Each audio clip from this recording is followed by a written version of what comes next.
The great end for which men entered into society was to secure their property. That right is preserved sacred and incommunicable in all instances where it has not been taken away or abridged by some public law for the good of the whole. By the laws of England, every invasion of private property, be it ever so minute, is a trespass. No man can set foot upon my ground without my license, but he is liable to an action, though the damage be nothing.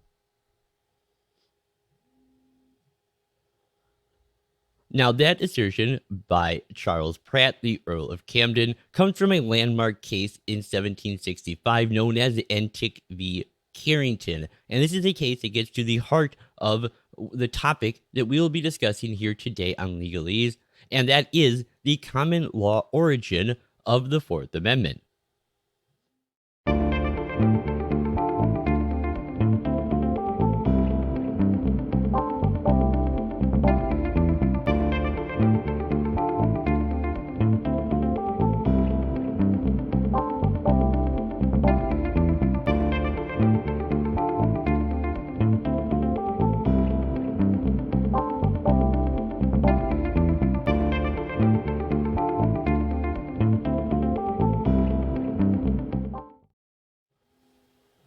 Hey, greetings. Welcome back once again to Legalese. I am your host, Bob. I want to thank you all so much for joining me here today. And if you are new to this podcast, let me extend a special welcome to you. This is a podcast where we will be discussing historical as well as current events in law, politics, and culture. Now, you can find this show on a number of different platforms. There is a video version that you can find on YouTube, Rumble, and Odyssey. There is the audio-only version available over on Anchor.fm. And you can find the full archive of both audio and video episodes, as well as tons of articles and essays of mine over on Substack. And there are links to all of those pages down in the video's description. And before we really dig in here, I want to let you know about one more thing we're checking out, and that is my new book, Constitutional Sleight of Hand, An Explicit History of Implied Powers, is now available over on Amazon in ebook and paperback format. So if you want to learn more about that or get a copy for yourself, there is a link to that as well down in the video's description. So let's just get right into it, shall we? So today we are going to be talking about the right to privacy, the common law, and the Fourth Amendment. Now, the right to privacy has one of the longest and richest legal and philosophical traditions of any provision that you can find anywhere in the Constitution. Now, it began as a right deeply rooted in the natural law philosophies of Aristotle, St. Augustine, and Thomas Aquinas. And it has a centuries-old recognition as well in the English common law, going back as far as the late Anglo-Saxon period.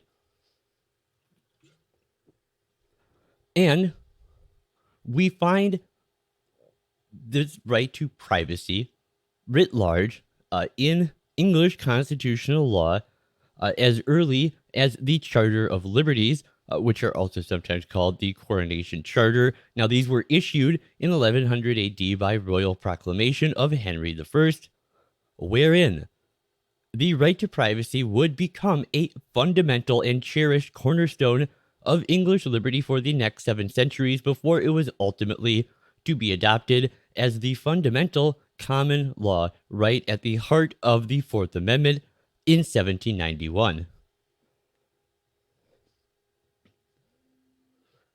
And the Fourth Amendment reads, "The right of the people to be secure in their persons, houses, papers, and effects against unreasonable searches and seizures shall not be violated, and no warrant shall issue but upon probable cause, supported by oath or affirmation, and particularly describing the places to be searched and the persons or things to be seized."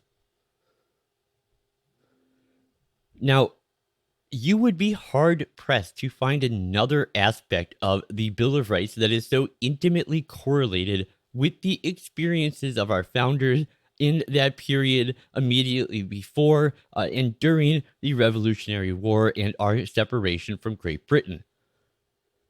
The common law protection against unreasonable search and seizure is also worth talking about and worth understanding as more than simply a interesting historical anecdote, and that is because it will help us to dispel a serious misunderstanding about the Fourth Amendment that is caused by our inclination to define rights that happen to be enumerated in the Constitution as merely constitutional rights, as though those rights were either granted by the Constitution or as though they were never before articulated. They were never articulated before 1791. Now, this is obviously not true, but this is sort of the way that people view these things a lot of times by using the phrase constitutional right. And it is this method of viewing our rights, our constitutional rights, that has led to our modern notion of Fourth Amendment jurisprudence that tends to be seen simply as an obstacle to overzealous police power that is defined strictly through legal tests of substantive due process and procedural law. But understanding the original meaning and scope of this right illuminates precisely why we are in such a mess and why it is so commonly misread and misapplied as far as modern Fourth Amendment jurisprudence goes.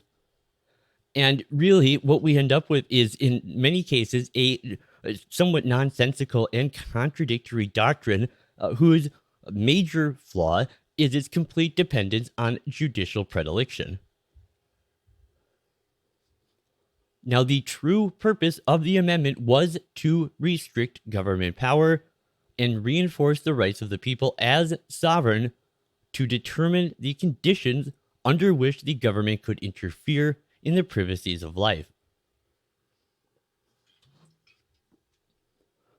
So the proper way to understand the Fourth Amendment is first as a prohibition on promiscuous search and seizure, and as a requirement for specificity in the warrants that are then granted.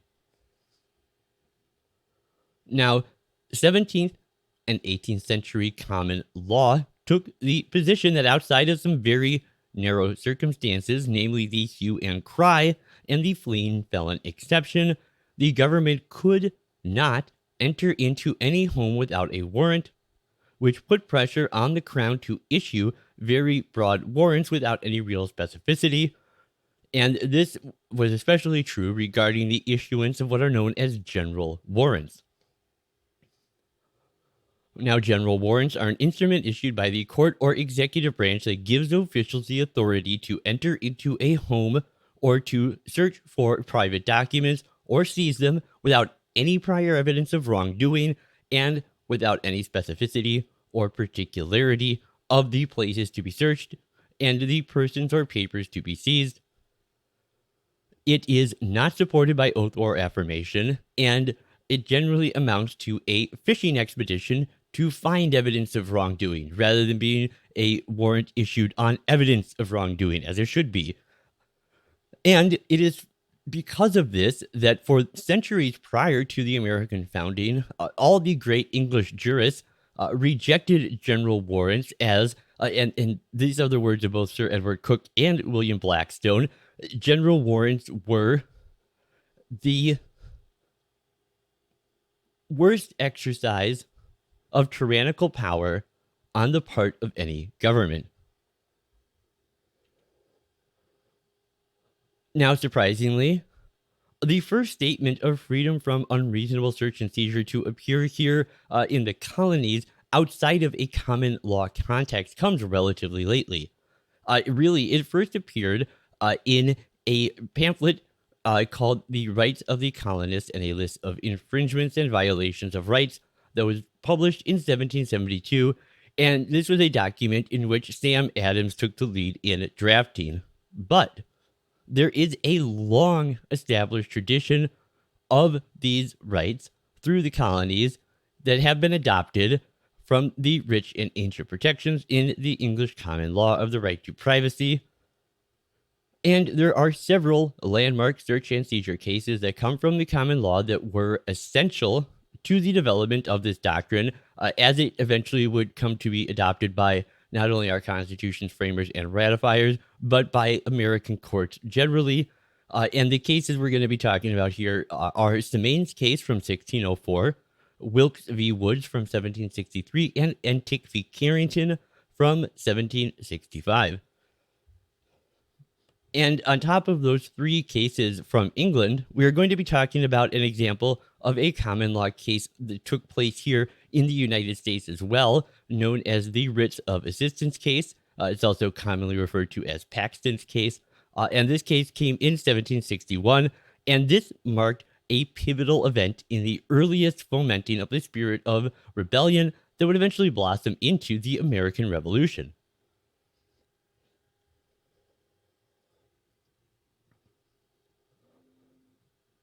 So the first case we're going to be talking about here today is Semane's case.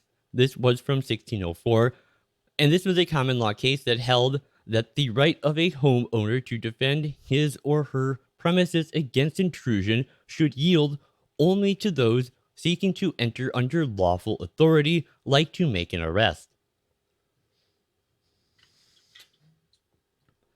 This case was demonstrative of early 17th century civil cases involving execution of process, and the case was reported by Sir Edward Coke while he was serving as the Attorney General of England in 1604, and this case is famous for a quote from Sir Edward Coke when he said that the house of everyone is to him as his castle and fortress, as well for his defense against injury and violence as for his repose. Now, this same sentiment would be later expressed in much stronger terms by William Pitt when he said, "The poorest man may, in his cottage, bid defiance to all the force of the crown. It may be frail, its roof may shake, the wind may blow through it, the storm may enter, and the rain may enter, but the King of England cannot enter. All his force dares not cross the threshold of the ruined tenement." And in Semane's case, the Court of Common Pleas recognized the right of the homeowner to defend his house against unlawful entry, even by agents of the king. Now, at the same time, it also recognized the authority of the appropriate officers to break and enter upon notice in order to arrest or to execute the king's process.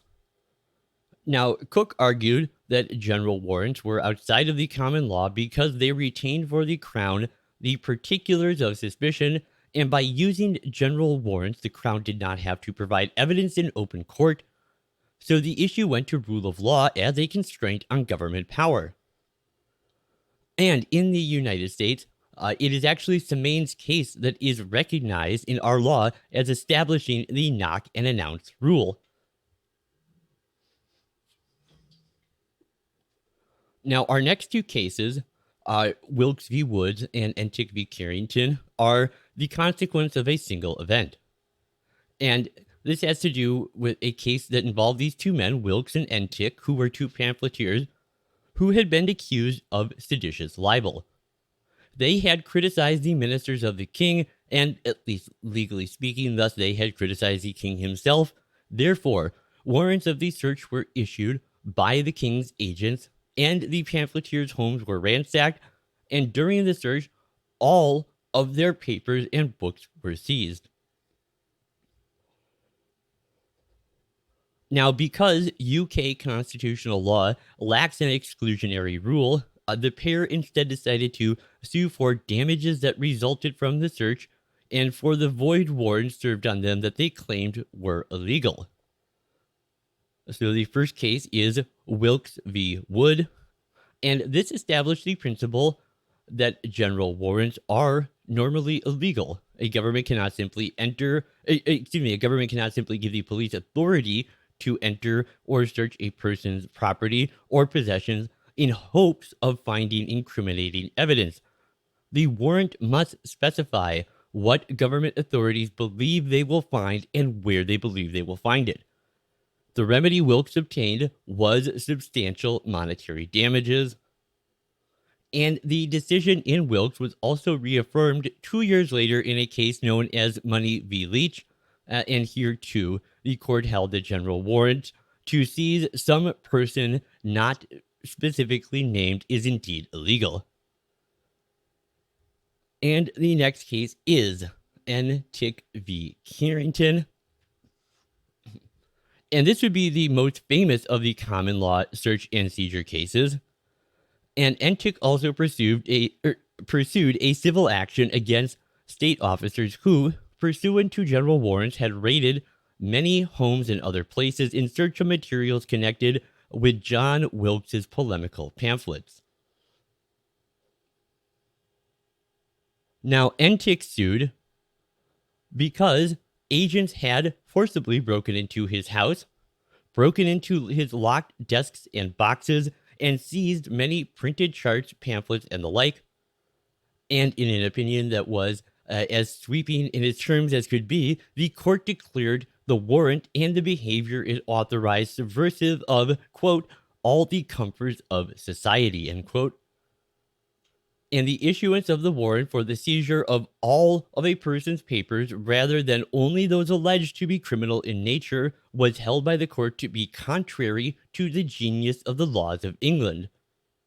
Besides its general character, the court said the warrant was bad because it was not issued on a showing of probable cause, and no record was required to be made of what had been seized. And so, in Entick v. Carrington, they had been, this case has been cited by the U.S. Supreme Court, besides just generally referring to it as, quote, a great judgment and one of the landmarks of English liberty, and one of the permanent monuments of the British Constitution.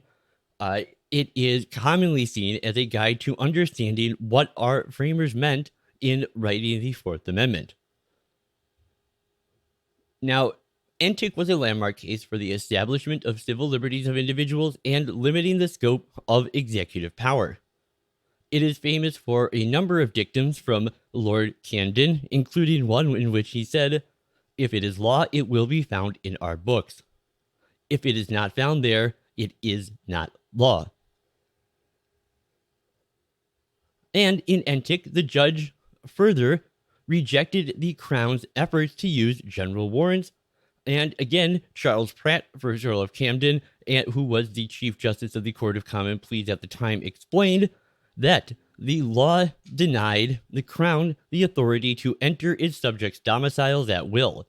Every invasion of private property, be it ever so minute, is yet a trespass. Now, this protection extended to letters, documents, and papers of individuals.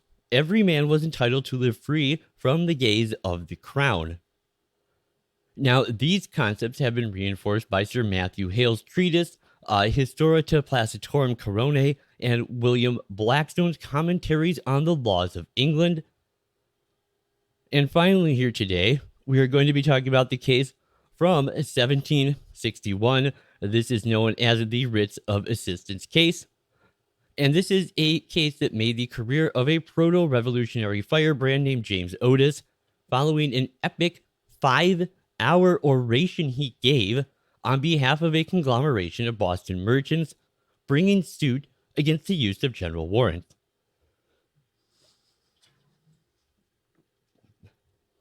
Now, Otis had been an advocate general in the Vice Admiralty Court until the Crown had issued the writs of assistance. And this caused Otis to resign his post in protest, subsequently allowing him to represent the Boston merchants in their efforts to stop the application of the writs of assistance. And Otis argued the ability of the Crown to issue general warrants, putting them beyond Parliament's powers, and thus equated to a violation of English liberty. And during this argument given by James Otis in court, there was a young, largely unknown lawyer in the court at the time who was there to witness the entirety of this legendary oration. He would later go on to cite that moment of Otis's performance as the moment in which, quote, the child's independence was then and there born, end quote. Now, that young unknown lawyer was the future revolutionary John Adams. And really, the central issue in Paxton involved resistance to abridgments of the common law right that protected against unreasonable searches and seizures. And this is the reason that James Otis is generally credited as being the father of the Fourth Amendment. Now, Otis would go on to explain that the colonists, upon leaving England, expected their rights as Englishmen to follow with them, but they clearly had not, and it was because of this that the writs of assistance proliferated.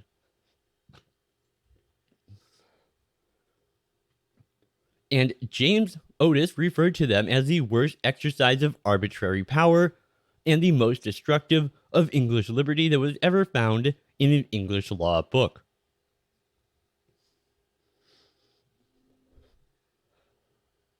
Now, at its base was the need to restrain government power.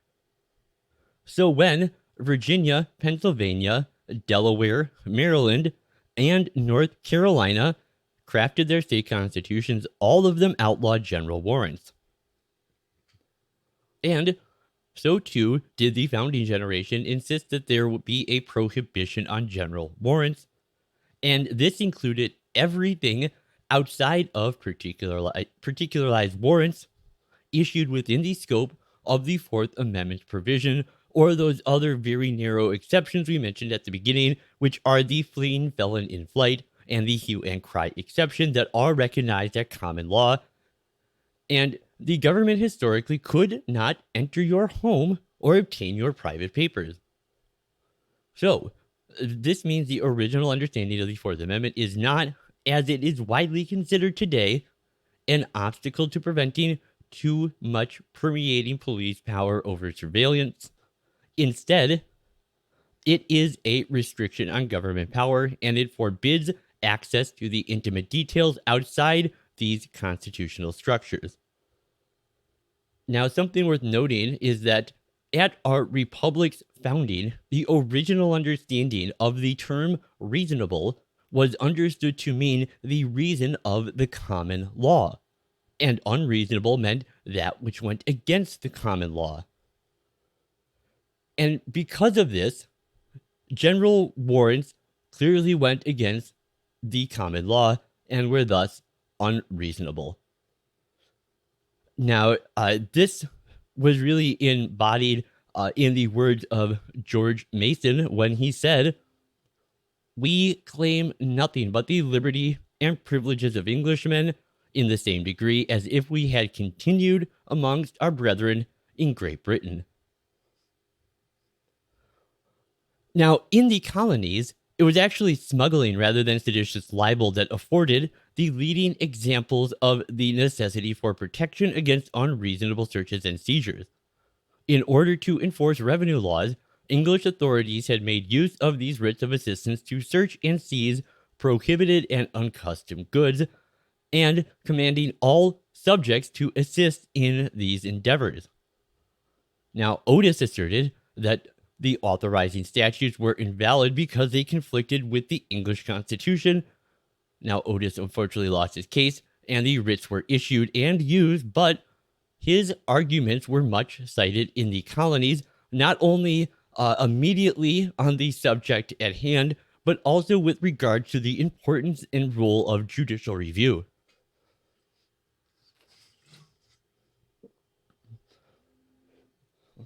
Now, James Otis was quoted as saying, "At a time when the finest writers of the most polite nations of the continent of Europe are enraptured with the beauties of the civil constitution of Great Britain, and envy her no less for her freedom of the sons than for her immense wealth and military glory. But let the origin of governments be placed where it may, the end of it manifestly the good of the whole." And here he goes on to quote Marcus Tullius Cicero, "Salus populi supreme lex esto." And he says this is the law of nature, and part of that grand charter given to the human race, though many of them are too afraid to assert it. And it is in that one pregnant phrase there from his 1764 treatise, The Rights of British Colonists, that Otis reasserted and justified the right of privacy as being central to the English common law. Well, anyways, that is going to do it for me here today. Thank you so much for joining me here today on Legalese. Don't forget to go check out my new book, Constitutional Sleight of Hand, An Explicit History of Implied Powers. And also, if you would, help me to fuel Algorithm Rhythm by subscribing to the channel, which also makes sure, of course, that you find out when new episodes are released. And, if you like this, hit that like button. If you disliked it, hit the dislike button. And please feel free to leave me a comment with your thoughts about any part of this episode. And so anyways, until next time, thank you all so much for joining me here today on Legalese. And as always, Carthago delenda est.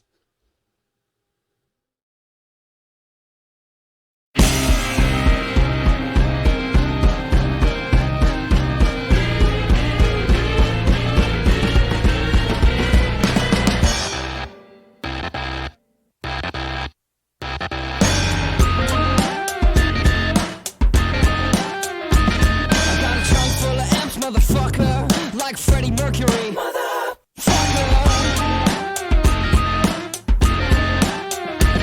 I got a trunk full of amps, motherfucker. I got a trunk full of amps, motherfucker.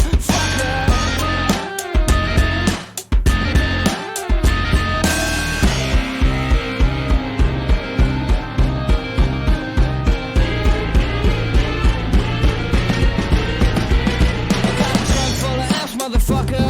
Like ELO. Fucker. I got a trunk full of amps, motherfucker. Got a trunk full of amps, motherfucker.